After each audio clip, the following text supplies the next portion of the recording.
Well-developed, rounded shoulders are one of many key features that dramatically improves and completes a powerful-looking upper body. And in order to best grow this muscle, there's no doubt that the overhead press should be a staple in your routine, as it not only enables you to effectively target the shoulders and the several other upper body muscles as shown here, but it also enables you to easily overload and lift the most weight overhead when compared to other shoulder movements. However, despite the seemingly straightforward movement pattern of the overhead press, if you want to maximize your shoulder development while reducing your risk of injury, then there's a lot more that goes into it than simply lifting a bar overhead. Therefore, in this video, I'll cover the 5 most common errors people make with the overhead press, and more importantly, I'll show you how to easily fix them right away.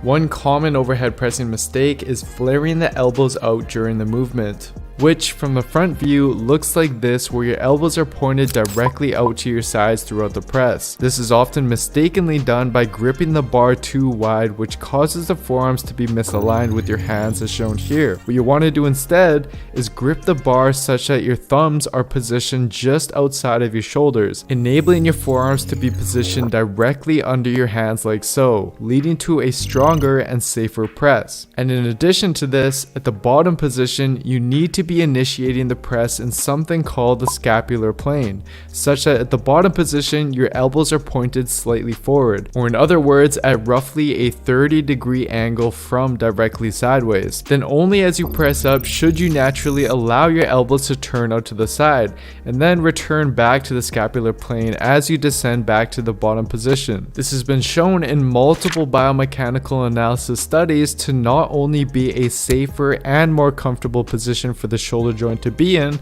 but also more effective for overhead pressing, which you'll likely immediately notice after implementing this fix.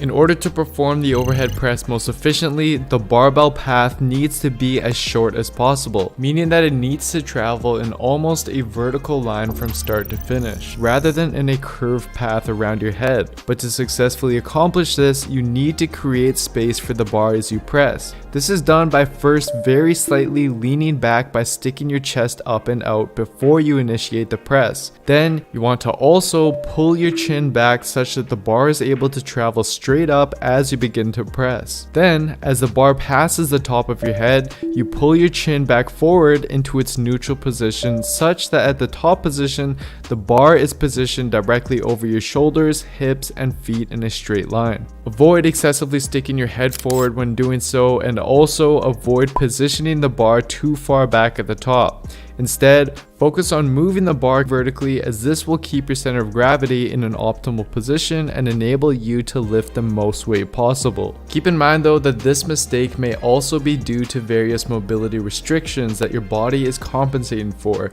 which will be addressed in the next mistake.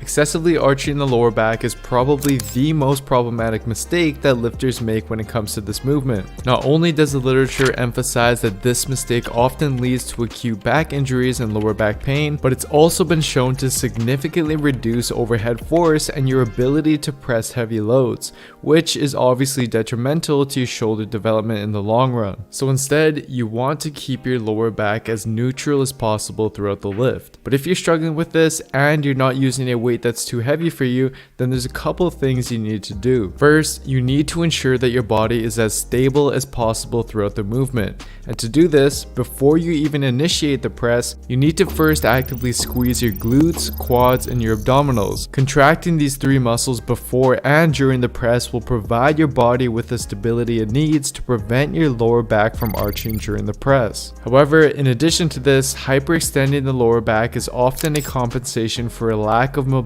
in other areas. One such area is the lats. Since one of the key attachment points of the lats is the back of the upper arm, when this muscle is tight, which it often is, it actually restricts your ability to lift your arm overhead, which your body then compensates for by arching your lower back during any overhead pressing movements. So to improve this, shortly before you begin your sets of overhead press, simply foam roll side to side along both sides of your lats. Do this for a few minutes in order to loosen them up, and afterwards you'll likely notice your press feels a lot smoother and easier to execute properly. Now another problematic area is something called thoracic extension, or in other words, your upper back mobility. Again, similar to the lats, and as stated in this study from the Journal of Orthopedic Sports Physical Therapy, the higher you raise your arms overhead, the more thoracic mobility is needed to maintain proper shoulder alignment. Therefore, without sufficient thoracic mobility, your body will tend to once again compensate by arching your lower back to get your arms fully overhead. So to improve this, after you finish foam rolling your lats, you can then place the foam roller on your mid-back like so, with your hands placed on your head.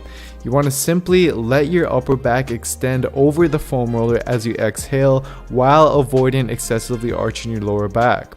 Hold this for 5 deep breaths and then repeat this a couple more times further down your upper back. Another common movement error is excessively bending the wrist during the press. This not only strains the wrist but will also limit your pressing strength since the wrists are now at a mechanical disadvantage.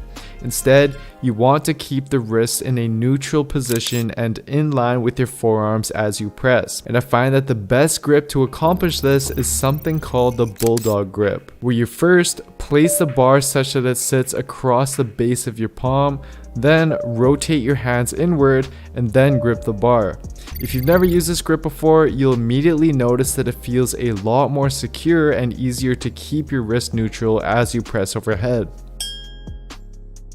During the overhead press, your body should be thought of as a stable pillar, with your arms moving overhead to press the weight.